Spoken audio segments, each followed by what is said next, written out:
নমস্কার বন্ধুরা, আমি মৌমিতা আর আমার এই চ্যানেলে আপনাদের সবাইকে স্বাগতম। আজকে আমি ট্র্যাডিশনাল পদ্ধতিতে একটি রেসিপি নিয়ে এসেছি, সেটি হলো কাঁচকলার কোপ্তা কারি।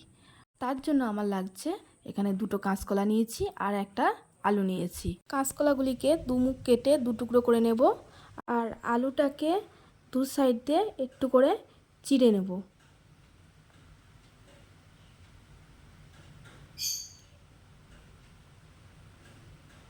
এবারে সব কিছুকে প্রেসার কুকারের মধ্যে দিয়ে দুটো সিটি মেরে নেব। এর থেকে বেশি সিটি দেবো না, তাহলে বেশি সেদ্ধ হয়ে গেলে ভালো লাগবে না। এবারে মটর ডাল নিয়েছি, মটর ডালগুলোকে আমি শিলে মিহি করে বেটে নেব।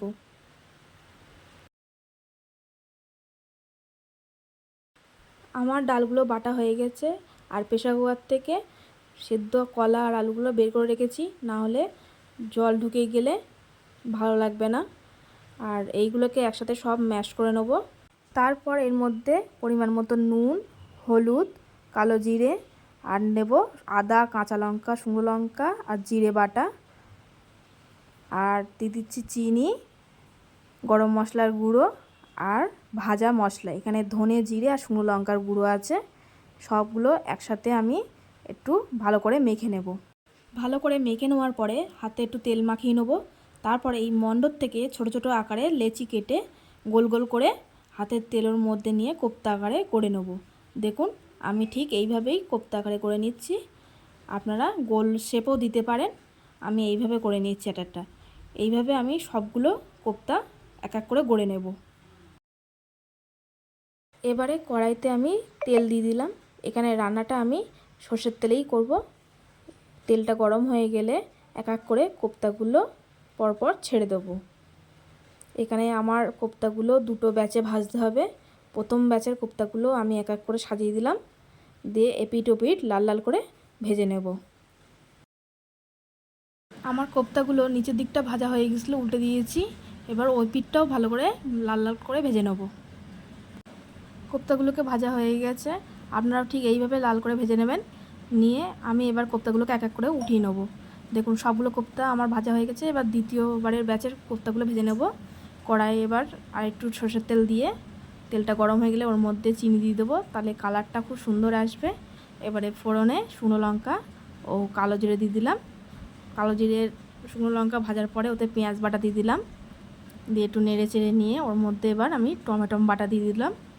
টমেটো বাটাটাকেও ওর মধ্যে ভালো করে নেড়ে চেড়ে নিয়ে এবারে ওতে আদা, কাঁচা লঙ্কা, শুকনো লঙ্কা আর জিরে যেটা বেটে রেখেছিলাম সেটাও দিয়ে একসাথে ভালো করে মিশিয়ে কষে নেব। আমি তেজপাতাটা দিতে ভুলে গেছিলাম, আপনারা ফোড়নে তেজপাতাটা দেবেন। এবারে ওই মিশ্রণের মধ্যে পরিমাণ মতো নুন, হলুদ দিয়ে ভালো করে নেড়ে চেড়ে আর একটু কষিয়ে নেব। কষানো হয়ে গেলে এবারে ওর মধ্যে দিয়ে দিচ্ছি চীনাবাদাম ও কিশমিশ একসাথে বেটে রেখেছিলাম, সেটাকে দিয়ে ভালো করে আর একটু মশলার সাথে কষিয়ে নেব।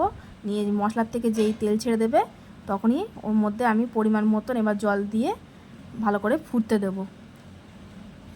আপনারা আপনাদের পরিমাণ মতন জল দেবেন, যেরকম আপনারা গ্রেভি খাবেন। আমার ঝোলটা ফুটে গেছে। এবারেও ওর মধ্যে আমি সমস্ত কোপ্তা ভাজাগুলো দিয়ে দিলাম, দিয়ে একটু নাড়াচাড়া করে ঢাকা দিয়ে রাখবো। 2 থেকে 3 মিনিট পর ঢাকনাটা খুলে ওর মধ্যে আমি স্বাদ অনুযায়ী চিনি দিয়ে দিলাম। আপনারা যে যেমন মিষ্টি খাবেন সেই অনুযায়ী চিনি দেবেন। এবারে চিনিটাকে গ্রেভির সাথে ভালো করে একটু মিশিয়ে নেব। মিশিয়ে নেওয়ার পর এবারে ওর মধ্যে দিয়ে দিলাম গরম মশলার গুঁড়ো আর একটু ঘি দিয়ে আমি গ্যাসের ফ্লেমটা অফ করে দেবো। দিয়ে কিছুক্ষণের জন্য ঢাকা দিয়ে রেখে দেবো। তারপর কড়াই থেকে প্লেটে নামিয়ে আমি গরম গরম ভাতের সাথে পরিবেশন করে দেবো। আমার এই ভিডিওটি যদি আপনাদের ভালো লেগে থাকে তাহলে অবশ্যই আমাকে লাইক, কমেন্ট এবং সাবস্ক্রাইব করে আমার পাশে থাকবেন। আপনারা ভালো থাকবেন, সুস্থ থাকবেন। নমস্কার।